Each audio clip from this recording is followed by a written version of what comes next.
Ipinaramdam ng mga personahe ng Southern Police District ang diwa ng Pasko sa mga lolo at lola sa isang home for the aged sa Parañaque City na taon-taon nilang ginagawa upang makapagbigay saya sa mga nakatatanda.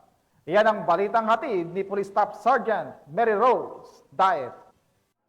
24 na araw pa man bago ang Pasko, nagsagawa na ng isang special na pagdiriwang ang District Community Affairs Division ng Southern Police District upang maghatid ng saya sa mga nakatatanda.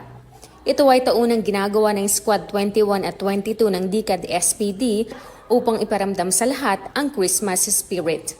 Ang napiling benepisyaryo sa ika-4 na taong ito ay ang KSJ Center Directness Cotongnay House of Songmang sa Parañaque City. Kasama sa simpleng programa ngunit puno naman ng saya ay ang pagsasama-sama ng nasabing beneficiaries, pamimigay ng mga regalo, munting palaro at donasyon. Nagpaabot din ng mensahe si Ms. Cecilia Castro, ang SOCMI life coach ng nasabing squad sa pamamagitan ng kanyang kapatid na si Brother Ferdinand Estrada ng Our Lady of Fatima Apostolate. Sa bahagi ng programa, naghatid din ng inspirational message si Police Colonel Jesse B. Tamayaw, ang Deputy District Director for Administration.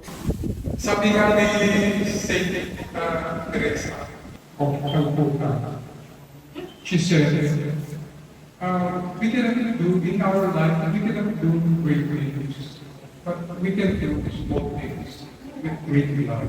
Kahit gano'ng kaliit isang bagay mula sa puso, ang timbagay ng kartaan.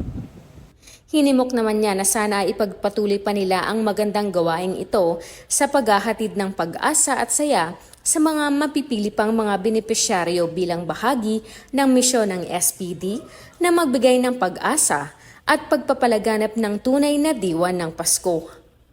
Mula dito sa Southern Police District, ako ang inyong Police News Network Correspondent, Staff Sergeant Mary Rose Daet, alagad ng batas, tagataguyod ng Balitang Pulis.